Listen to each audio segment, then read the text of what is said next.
So we talk about quality assurance program. Today I came to one of my locations.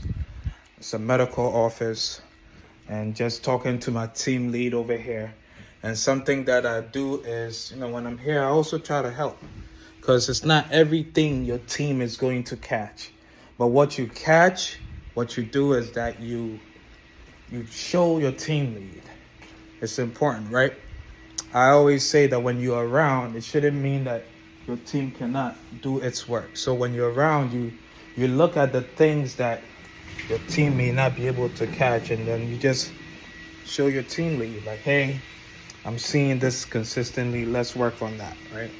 Like for me, there were parts of this, like you see the ledges, yeah.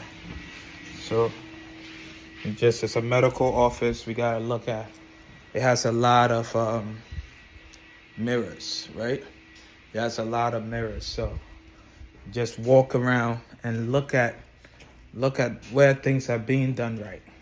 And where things are being done right, make sure that you compliment your team. Don't make your team feel like everything they do is wrong. Like when you show up, you only talk about the wrong things. No, that doesn't make anybody feel good, right? It doesn't make anybody feel good.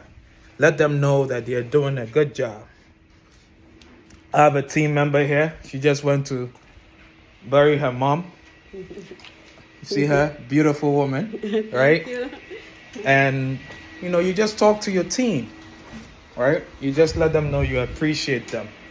Of course, the best form of appreciation is giving them more pay. And we try to do that. I'm realistic. We try to do that, right? So quality assurance is super important. And your team lead, look at my team lead over here. Look at this guy. Look at this guy over here. My team lead is working, right? And I just came to strategize with them and see how best we can serve this client and make the client happy. I hope this was helpful. All right? Quality control. Make sure you do it. And when you show up, take a rag and help out too. Okay? Take a rag and help out too.